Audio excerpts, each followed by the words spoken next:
Hello guys, আপনারা সবাই কেমন আছেন? আজকে শুক্রবার, আজকে একটু অন্যরকম খাবার না হলে কেমন হয়? তো আজকে আপনাদের সামনে একটা ভিন্ন স্বাদের রেসিপি শেয়ার করব, যেটা আপনারা খুব সহজেই বিকালের নাস্তায় বানিয়ে খেতে পারবেন। তো রেসিপিটা বানানোর জন্য আমি প্রথমেই ১.৫ কাপ পরিমাণ ময়দা দিয়েছি। তার মধ্যে দিয়েছি হাফ চা চামচ লবণ, হাফ চা চামচ চিনি, দিয়েছি ৪ চা চামচের মতো তেল। এই সবগুলো উপকরণ খুব ভালো করে মেশাতে হবে। মনে রাখতে হবে মেশানো যত ভালো হবে তত রেসিপিটা সুন্দর হবে। এরপর দিয়ে দিলাম একটু নরমাল পানি। একটু শক্ত করে ডো করব। আস্তে, আস্তে পানি দেব। মানে ধীরে, ধীরে পানি দেব অল্প, অল্প করে এবং অল্প, অল্প করে ডো করব। ভালো করে একটা সফট ডো করে এটা রেখে দেব পাশে। এরপর একটা ছোট্ট বাটি নেব। ছোট বাটির মধ্যে নিয়ে নিলাম ২ চা চামচ পরিমাণ কর্নফ্লাওয়ার। তার মধ্যে দিয়ে দিলাম ৩ চা চামচ পরিমাণ ঘি। এরপর সবগুলো উপকরণ খুব সুন্দর করে মিশিয়ে নিব। একটা সফট মিশ্রণ হবে, দেখতেই পাচ্ছেন। এর বেশি নিতে হবে না, মানে যতটুকু ময়দা গোলা হলো ততটুকুর জন্য এটুকুই যথেষ্ট। এরপর একটা আলু সিদ্ধ করে নিয়েছি। এরপর আলুটার চামড়া ছাড়িয়ে নিয়েছি। আলুটা একটু পরিমাণ ভেঙে নিয়েছি। এরপরে কড়াই তুলে দিয়ে তার মধ্যে দিয়ে দিলাম তেল। তেলের মধ্যে দিয়ে দিলাম একটুখানি জিরা, দিয়ে দিলাম একটু কাঁচামরিচ এবং দিয়ে দিলাম পেঁয়াজ। পেঁয়াজটা দেখতেই পাচ্ছেন একটু বড়, বড় করে কেটেছি।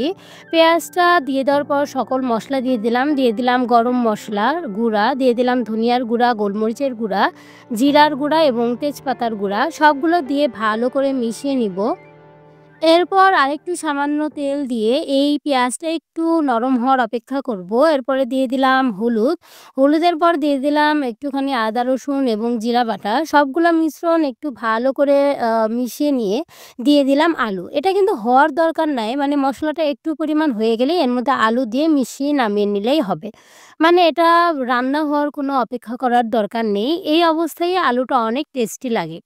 এরপর আমি আলুটা নামিয়ে নিয়েছি। অন্যদিকে যে ময়দাটা রেখে দিয়েছিলাম সেই ময়দাটা কয়েকটা ভাগ করে নিলাম এবং ছোট, ছোট রুটি করে নিব। আমার যে পরিমাণ ময়দা ছিল সেই পরিমাণ দিয়ে ৯ টার মতো রুটি হয়েছে। মানে ছোট, ছোট রুটি হয়েছে। আমি সবগুলো রুটি আস্তে, আস্তে করে নিলাম।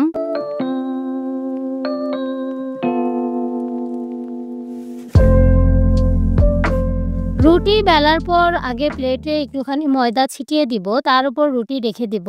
তারপর আবার একটু ময়দা ছিটিয়ে দিয়ে আরেকটা রুটি বেলে নিয়ে সেই রুটিটা ওই ময়দার ওপরে দিয়ে দিব। এভাবে যতগুলো রুটি বানাবো সবগুলো রুটি ময়দা দিয়ে রেখে দিব, তাছাড়া কিন্তু একটার সাথে আরেকটা লেগে ধরবে। এরপর একটা রুটি নিয়ে যে মিশ্রণটা করে নিয়েছিলাম সেই মিশ্রণটা ওর উপর লাগিয়ে দিয়ে আরেকটা রুটি লাগিয়ে দিব।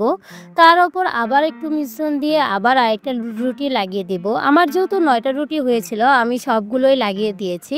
আমি আলাদা করে রাখিনি। আপনারা চাইলে ৪টা ৪টা করেও করতে পারেন, কোনো সমস্যা নেই। সবগুলো দেওয়ার পর আমি বেলে একটা বড় রুটি বানিয়ে নিব।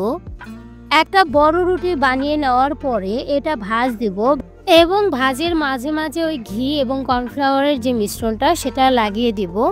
এই ভিডিওতে যেরকম দেখতে পাচ্ছেন সেভাবে আমি ভাঁজ দিয়েছি। মাঝ বরাবর ভাঁজটা খুব একটা ভালো হয়নি। আরেকটু ভালো হওয়া উচিত ছিল। আপনারা সুন্দর করে ভাঁজ দিয়ে নিবেন। ২ পাশ থেকে ময়দা কেটে নিয়ে একটা চারকোণাকার আকৃতি করে নেব। আমি একটা চারকোণাকার আকৃতির মতো করে কেটে নিচ্ছি সবগুলো।